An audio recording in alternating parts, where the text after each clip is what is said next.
Union Minister Dr. Jitendra Singh is also in fact joining us now live on the broadcast on NewsX. Dr. Jitendra Singh, welcome. Thank you very much for being with us today on Budget Day.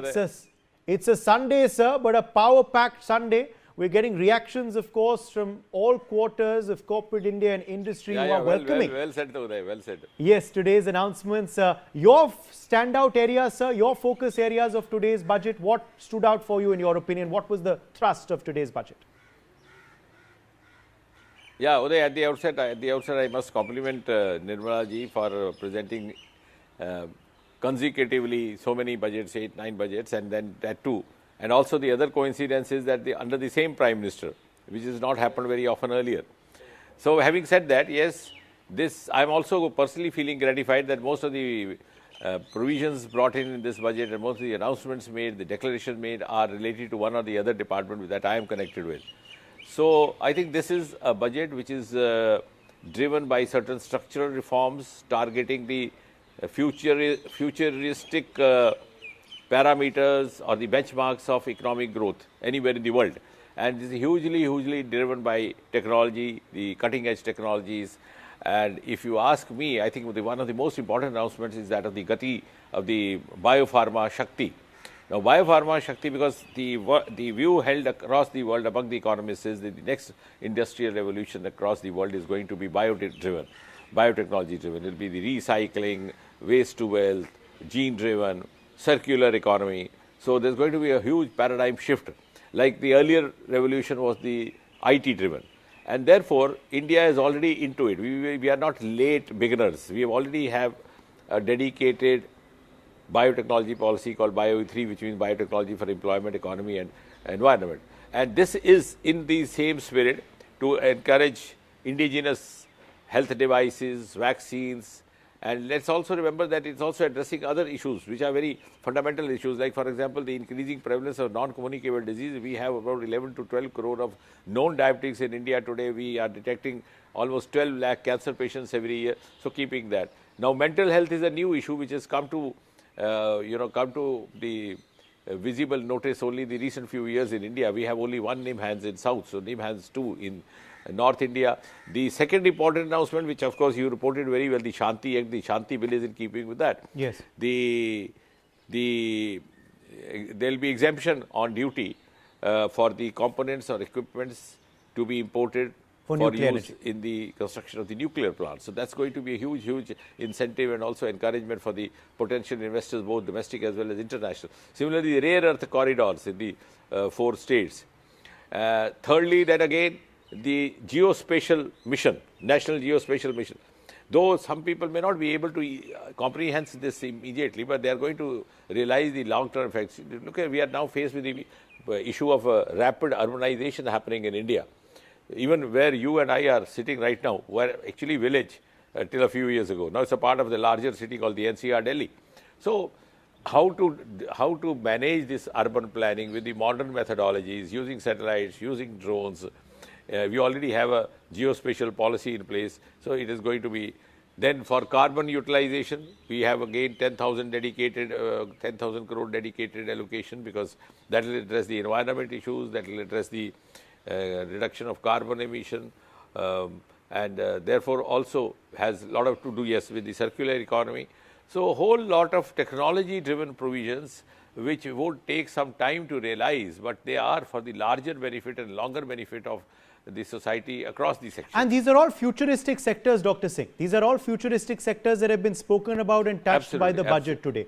You know, be it nuclear energy that you spoke about, be it biopharma, of course, the Shanti Act had introduced that in Parliament, it passed that in Parliament just in the last session. Now this will further build on that, you know, given the fact that this comes so soon after the passage of the Shanti Act. Also the orange economy, you know, content creation, animation, gaming. These are again a very futuristic sector that has also been spoken about in today's budget. AI.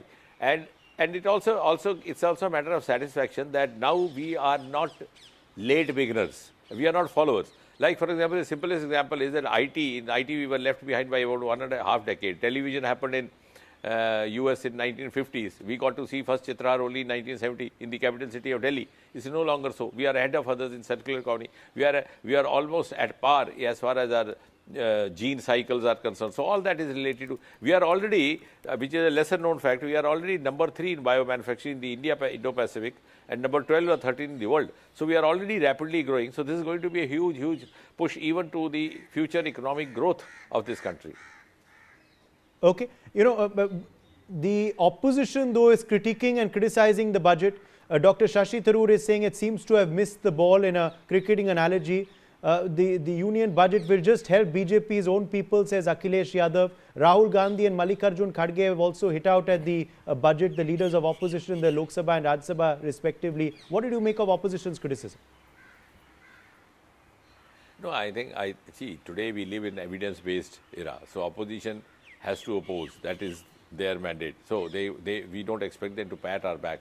But now look here, if you say it is meant only to please our people, whatever that means, or a section of people, now tell me, how is the gene therapy going to help only one section of people? How is biopharma? If somebody gets cancer, somebody gets sick, regardless of the disease, going to avail of the same, these units which are being set up. So this is, or clean energy for that matter. Then somebody says this budget is blind or something like that. Now there's a famous English adage, the eyes see what the mind knows. So if the mind doesn't know, eyes go blind.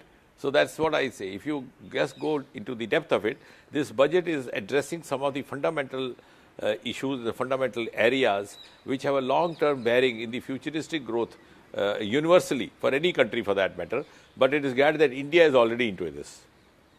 Yes. Dr. Jitendra Singh, also, there has been a big Swadeshi push as well, a big Atmanirbhar push by the government of India.